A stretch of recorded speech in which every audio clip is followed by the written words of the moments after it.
Okay, we're almost ready.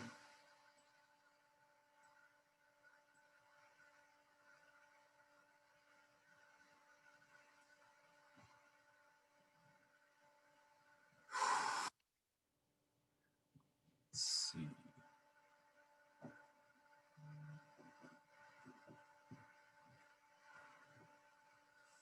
All right, everyone. It's 7:30. Time for our last meeting. And you can't see me right now. There we go. I cover my lens. It's a safety precaution. Okay, so here we are. We're starting, we just finished week 13, getting ready to begin week 14, our very last week. Looks like we're going to get a pretty decent week out of it. It's going to be almost 80 the next 2 days, 79 tomorrow and 78 Tuesday. But it looks like Tuesday there's some rain, and then it goes down into the 50s. But I'll take the 50s. I'll take that. That's not too bad. It looks like that's the kind of Saturday when I was looking at the weather. Don't really know right now. It says it's going to be cool, like in the 50s still, but not obviously. It won't be at 8 in the morning because remember, this race is starting an hour earlier. Usually it used to be at 9, and you get a little bit warmer, but now it's at 8, so it'll probably be a little chillier. Won't be crazy cold. It looks like right now, but it'll probably be around freezing or maybe just above it. So, and that's normal for about this time. The only thing that I would say pay attention to is that the forecast calls for storms later in the evening and winds. So hopefully that stays in the evening or even gets pushed into Sunday and doesn't start coming early. Sometimes the weather shifts earlier and sometimes it shifts later. So just pay attention around Wednesday or so what you think is going to happen. Um, there's nothing we can do about it, but it's good to know so you can prepare if there is like going to be rain or inclement weather. Other than that, hopefully you've been training in gear you're going to plan on running in or something similar to it. You've been drinking plenty of fluids on your runs. You have the right hydration down. I know a lot of you veterans out there know what you're doing and have it all set, but for our new people, newer runners, you want to make sure you have that set. You want to have your nutrition, what you're going to take in. Remember, this race, they're only going to have one water stop around mile 8. So if you're someone, that has to get in that water, make sure you then carry water with you or have someone out there that's going to be able to meet you at different points to give you water, because one water at 8 isn't going to cut it for a lot of us out there. Okay, because most of us are going to be out there for a solid hour and a half or more. So one water stop won't cut it. Okay, so just keep that in mind. Um, there will be porta potties at Perrysburg, a good number of them, but again, you won't be able to get into the building. So make sure you get there in time to warm up and get to the line, and you don't stand in the cold too long, or you have a car there to stay in and keep warm a little bit before you warm up and all of that. Okay, you don't want to sit there and get dropped off and someone's going to meet you, and you will be stuck there for an hour or so, and you warm up and you're standing there for a half hour. You're getting cold now, and then your warm up is for nothing. Okay, so make sure you get that down of what you're going to do. This is a whole different situation this year, and I don't want anyone to be surprised. I'm going to assume they're going to give 8-ounce bottles of water out. They usually don't give. We have yet a race that Dave usually helps out with, and we are helping with TRC on this. This is a joint venture. We usually give 8-ounce bottles out. They don't do 16. 16 is a little too much. So yeah, I'd plan on an 8-ounce bottle. If it's 16, that'd be something totally different. And those are those little ones, the little bottles that we've been using at practices. The coaches have had in that, if you've ever used those. All right. So definitely make sure you have your hydration, have your fueling with you, honey stingers, goo, whatever, tailwind, whatever you need. Just make sure you have that. And if there's any crazy weather, I'll make sure we get something out to everybody, and the coaches are reminding you guys, if it's going to be rain that morning or something crazy, hey, it's going to be rain. don't forget this. So we'll try to keep with you on that and help you out there. But right now, it just looks like it's going to be a mild November morning, more of a normal morning for November. So I'll take that. Okay. All right. So this week, what are we doing? We are pretty much got a fairly easy week. Remember, we are meeting Monday and Wednesday though. So if you're a Tuesday group, so you would meet me at Fallen Timbers or at Perrysburg Track on Tuesdays. We will do that tomorrow now, Monday, 6:30. Okay. And if you are well, let me get it right so I don't mess it up. A Thursday track person, you meet me at the track or Fallen Timbers on Thursdays. You will meet me at Fallen Timbers on Wednesday this week. Now, don't be alarmed. There's going to be another training group there. Our holiday training group runs on Wednesdays at 6:30 at Fallen Timbers. So it's going to look a little bigger than normal. We'll keep separated. I've already talked to Evan about it. Evan's in charge of that group. So we will have everyone separated and keep everyone at bay. Okay. So that's for the Wednesday group. Just remember Monday, Wednesday this week, not Tuesday, Thursday. Still same time, still same place, just different day, okay, of the week. All right. And what we're doing is we are doing, if you've been with us before, we do what I call a 60-second drill, which are 200s. Now, everybody, I didn't change I made a mistake on everyone's calendar, not everyone's, but if you run with me if your track day is Thursday, I messed your calendar up in the last week because everybody's workout is dropped in. As you can see on the screen, it's on Wednesday. It's on Wednesday for everybody. So no matter what day you were meeting me on your training tilt calendar, it shows it on Wednesday. But you are doing the 60-second drill the day you were there, whether it's Monday or Wednesday. Okay, because I saw a couple groups asking about that, and that was confusing because I had it on Monday for everybody. And I have a Tuesday, Thursday calendar going in training tilt, but I didn't do the last week right. So my apologies. But when you see me Monday at Fallen Timbers or Wednesday at Fallen Timbers, we'll be doing the 60-second drill, not the tempo. That's the one you do on your own or with your group if you meet with your group. Okay? So what that entails is, for those that know, you kind of remember, but those that are new, 60-second drill, it's a famous workout from Jack Daniels. If you've ever read his training book, The Running Formula by Jack Daniels, very good book, by the way, if you're into, the nuts and bolts of training. Jack Daniels writes The Running Formula is a very easy to read book for the layman, and it explains a lot of what we do because I use a lot of our training. A lot of the training is based on what he does too. So he has what he calls a 60-second drill. The premise is, and these are mainly, the 60-second comes in for like your top tier runners. Those are guys who would do 60-second drill. And what that basically means is you run a 200 every 60 seconds. So you line up on the track, and 200 is a half a lap on the track. So you get on the track and you start and you run your first 200 and it takes you 35 seconds to run because you're pretty quick. You're really fast. That means you get 25 seconds rest because 35 and 25 is 60 seconds. So you're basically running a 200 every minute, okay? So whether it takes you 30 seconds, 35 seconds, 40 seconds, you are then running the next 200, whatever time's left over to hit that minute, okay? Now, who's doing that?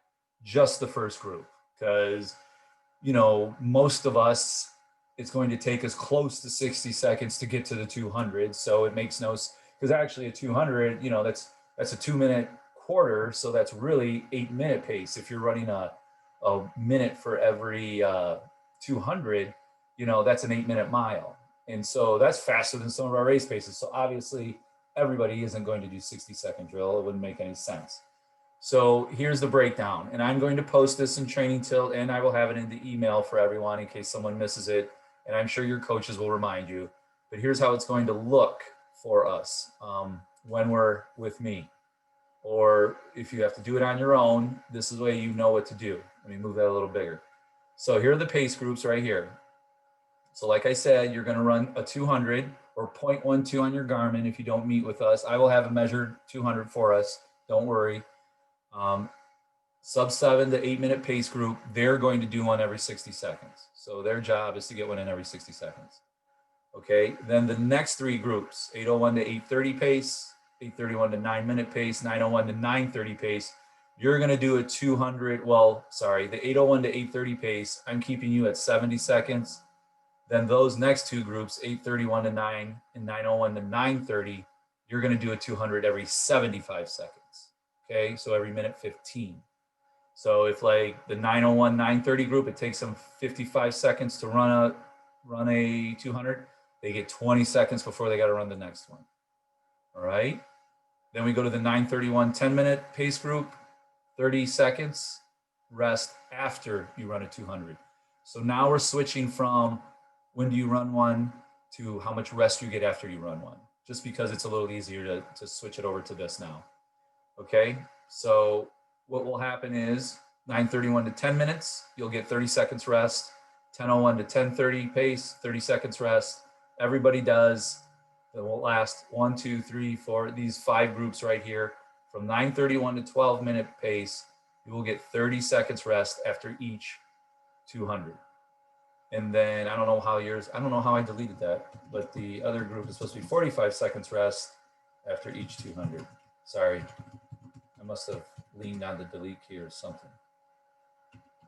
Okay, so that's how it will work when I see you. So when I see the first 5 groups, we will have it broken down that way, you know, every 60 seconds, every 70 seconds, every 75 seconds, every 75 seconds.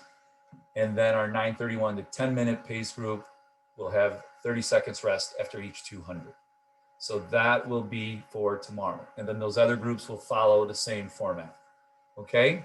And that's what we'll do while we're at Fallen Timbers. And that will be the rest. All right? So everyone should be good with that. Questions on that, on the workout? Especially if you have questions when we're there, that's good. But if you're someone that's not going to be on Fallen Timbers, if you're confused about anything, don't hesitate to ask a question now or email me later or whatever if you can, or you're not going to be at Fallen Timbers and you're not sure what to do. Let me know.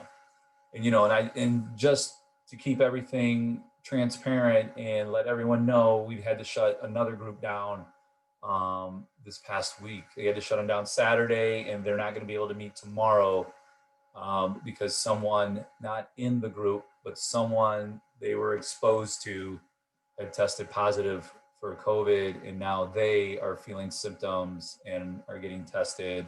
And so that group is being shut down pretty much for the remaining time, because we would only have met Saturday and Monday, and that was it. So we had to shut that group down. I just don't want anyone, I don't want to think we're hiding it from people, but that we had to shut that group down too. And all in all, I think it went really well. We only had 4 or 5 positive tests of COVID. 2 were already out when they tested positive, so it was no harm, no foul. And 1, I think, was an injury. Person who was already injured had COVID, but was just letting me know. And then the other 2 are the ones for the groups getting closed down for about a week. And that's why we've been doing the groups like this, separating into pods, putting you in different parts. So we can just shut down a group of 8 or 9 and not a group of, 180, the whole program. Okay, so I appreciate everyone for cooperating with this. Nobody enjoys wearing masks. Nobody enjoys staying distant. All of these protocols we have to do. It's not anything any of us really want to do, but it's something we need to do to be able to continue to keep our program up and running and all of you guys fit and healthy. So I appreciate that. I'm just throwing it out there too, because the spring MIT is coming up, and it worked out well enough that we're going to keep doing it this way. And we'll see how it goes, because I am going to send out a survey with the email tomorrow, asking questions from all of you about how some of the new things we went. It'll be new for some of you. It'll not be new, it'll be new for everybody. But some of the questions are going to be asking like past members to compare. Like, I know one of them is going to be, what did you think of meeting in individual groups on Saturdays instead of one big group? Because if you've never done this before, this is your first time doing Fall MIT, we usually meet on Saturdays as one program. We don't meet in 10 different locations at 10 different parks. We're usually at you know, if we meet at Stranahan School, it's all 200 of us, 300 of us at Stranahan School, and then we have a course to run. So those of you that are new don't know that. So this is, you know, what you were used to at this point. But those of you who have done it before, I'm going to want to get some feedback from you. And those who did it this year new. About that, about the protocols, about training tilt, kind of a lot of the new things we've been using to see what worked for you and what didn't. I know I talked to a lot of the groups, and I was talking to you because I needed to get a feel before I opened up Spring MIT.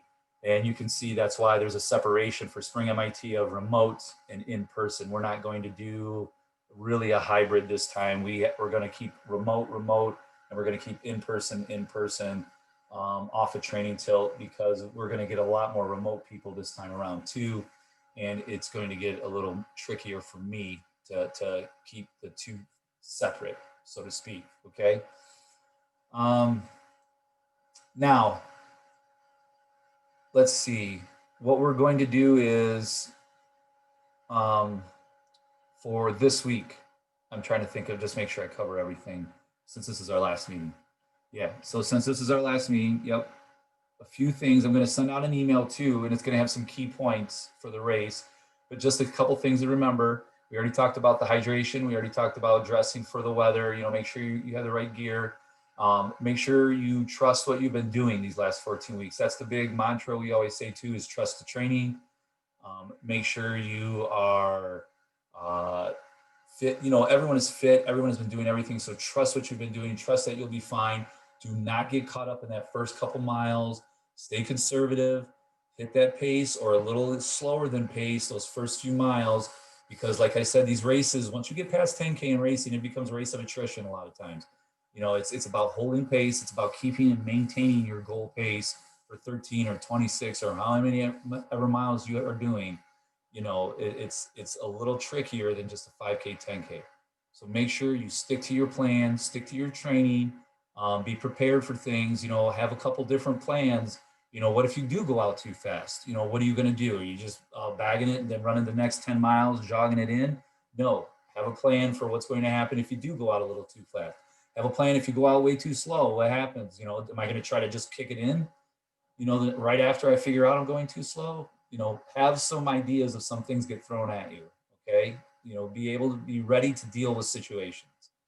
Always have a plan and always have goals. You know, that would have been a good, we didn't really get into that much, but you should have a goal for this. I know you have a pace goal, a race goal, but you should have some goals, an easier goal, a mid-range goal that you probably, you know, take some work to hit, and then that ultimate goal that you want to hit. You know, we've talked about that, I know, in past programs about tiering your goals, getting, you know, an easy, medium, and hard goal in there for every situation. And since we're coming up to our big race, you know, you want to have a goal in there, at least one goal. You make more, that's even better. But at least I would say have at least a goal in there for that. Okay. What else? Oh, we have a challenge this week. We're going to make it easy on everyone. We have a goal race at the end of the week. We've spent 14 weeks preparing for it. Now, whether you're running that race or not, your challenge this week is on that day, Saturday, the day of our race. Maybe you're running a race Sunday, so I'll let you do it Sunday too. Saturday or Sunday, I'm going to want to see you post a picture, selfie, or something with your time that you ran Saturday or Sunday. If you're not running the race, then go out and run hard or something. You spent 14 weeks training hard. Don't just waste it all. You know, try to go out and do something. Get out there and crank out a 10 miler, crank out a 12 miler. But get something in for these 14 weeks. Make it worth your while. Okay. You know, I don't want people just to do 14 weeks and not see what they can do. Go out and do another time trial, see what you can do, see what your time is. But get some time, some type of race time, post it with your picture, and we'll give you a point towards your team. And, you know, the team that has the highest average points, they'll win for that week. And it's close up top. Those top two teams, you know, who wants to eat at Stubborn Brother? I get to eat no matter which team wins, so it's nice. That's the good thing about being in charge. I'll be with the winning team, so I get Stubborn Brother no matter what. So the winning team will get that pizza. We'll do that pizza at Stubborn Brother shortly after this, though. Okay? How long does the course stay open for all the runners? I believe they said 3 hours. How long, Sean? 3 hours and 30 minutes. Someone in this house is nervous. So 3 hours and 30 minutes. It's not going to take her that long. She gets paranoid about stuff like that. And I pick on her for it. She'll yell at me after this, don't worry. But she's a good sport. That's why I married her. But anyway, so it takes 3 hours and 30 minutes. It'll be open. I don't expect anyone here taking that long. I'm sure everyone will be in way under there, but just know that's what you get. So you've got it. No one needs to worry. Everyone will be in plenty of time. We'll all have a good time. Just we won't be able to have a good time afterward. You just have to walk away and meet somewhere, I guess, with your friends. Because there's going to be no soup, which I'm disappointed in, and no beer tent, which Sean will be disappointed in. So, yeah, but that's all right. We at least get the race. I'll take it. We'll be back at it next year. Any questions from anyone? I think I've been answering everything. Spring MIT is open. Of course, I'm going to give you a sales pitch. You can get a cool jacket. I don't know if you've seen it yet. Here it is. That's the registration page. But I wanted to get this cool jacket this year because just in case if we aren't able to get into the BG indoor track, I want us to have a nice piece of outdoor gear to keep the wind and elements off of us if we're got to be outside cranking out, mile repeats or something in the middle of February. I thought, we'd get a decent jacket, and Holloway makes really good. I just know Holloway from coaching track for 28 years. That's a lot of the track gear we get would be from Holloway brand, and they make good outerwear. So that's going to be the jacket will look. That's going to be the color for both men and women. There is a women's cut, so there will be a women's cut. Matt is getting samples, so there will be samples coming in, and I will post that on the the Facebook training page, and let everyone know when those samples in. And it'll be on our main Dave's page too, the running store page. But we'll get the word out so people can try them on if they want to. And you can always put a size in. If you already registered, I'm going to send a link out so you can pick your jacket size if you didn't get to pick a jacket size. And if you change your mind, you're able to always go into your registration and change your sizing if you need to. It's under your profile. I have a profile. See, there's my profile. And if I go into mine, just to show people real quick, and this can be done for like races and everything, not just Dave's training. Sometimes you can go in if you order your shirt early enough. So you can see I'm in the Churchill's half. And if I wanted to, you can manage your registration right here. Now, I'm not obviously signed up for fall and spring MIT, so I can't show you how it works. But that's how you usually do it. You get to your profile. It'll show you what you're running, and then you can go into it, and you can usually, some races will let you solo in some events. So you go into manage registration, and you can change your sizing that way sometimes. Okay? So no problem there. I just wanted to make sure everyone knew about it. Okay. Any questions on that also? All right. That was just for Spring MIT. Spring MIT will be remote and in person. If you're not sure about it, we will have our Winter Warriors in our Spring 5K program also for those who don't want to run that far. For those who aren't into half marathons or full marathons, we will have a Winter Warriors like low budge, like winter program, and then we'll do our official Spring 5K program 8 weeks out from the marathon, because we train for the Savage 5K that's held the Saturday before the marathon. So that's their goal race. Okay. Do I recommend taking a week off after the race? Absolutely. If you put in 14 weeks of training, you need to give yourself a break. Get away from running, go swimming. I mean, if you're having a gym membership, take some training classes, go to a local gym, do some extra other work, pick up basketball, whatever. Just, take some time away from running. It's always good. It's always good to recharge your batteries, for everybody. Okay. Kind of starting to run out of time a little bit, but do we have any other questions? Oh, people like Holloway. All right. That's good. I didn't know if anyone else really knew what Holloway was. It's more of a high school track. It's a big company for that, outfits them. All right, guys. Well, before we sign off, I want to thank everyone. How many miles should we be doing when you start back up again? Well, like the registration, if you register for Spring MIT, it'll tell you, I would say, 30 I would go by time when you start coming back, get away from mileage. go out and go 30 to 45 minutes, 3-4 days a week after you give yourself a week break. You know, start with 3 days a week, go to 4 days a week, you know, keep working up till you get to about 5 days, feel comfortable, 30 to 45 minutes. And then you can start making, you know, maybe one of those, like getting closer to, you know, 45-minute runs as you progress through. And then spring training should start up. You know, marathon training will start up in January. So that should be plenty. But yeah, I would do 3 to 5 days a week of 30 to 45-minute runs. And I would just do time. There are no pacers this year. That's a good question, though, Alicia, right? Because we've had pacers in the past. I was one last year. I paced a group. No, just because we don't want people to congregate together in one group. So they're not doing pacers this year. Sorry, that's a good question, though, right? Some people asked that before too, but no pacers. But anyway, no pacers. Start out easy when you give yourself some rest, and you'll be good. Good. Yeah, next level is the shirt. Yep, that's the shirt we'll use.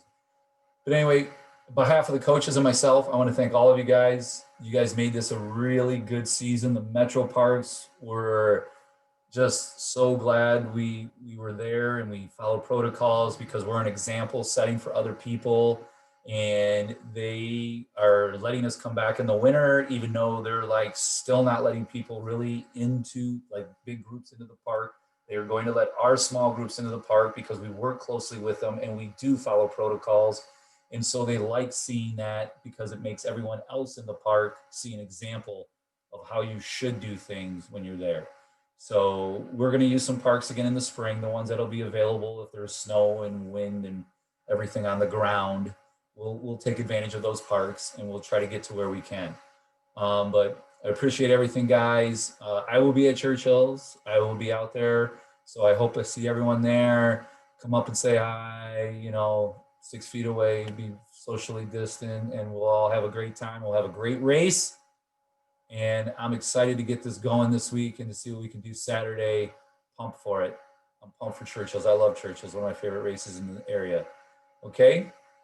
All right, guys. Thanks for being a part of this. And don't forget, sweatshirts are still there this week. If you didn't pick up your sweatshirt there, it'll be there till probably next Monday. Monday the 16th, I'll probably go for a Monday run and take them all out that night. So you got till about then. Okay? What? This Sylvania store. Yes. And I'll put it in the email too. All right. And all you newbies, like they said in there, good luck. It's a fun race. Remember, last 2 miles. Get ready for some hills. All right. We'll see you guys. Thanks, Bob. Thank you, guys. Thanks, Bob. Thanks, Bob. Thank you, Bob. Thanks.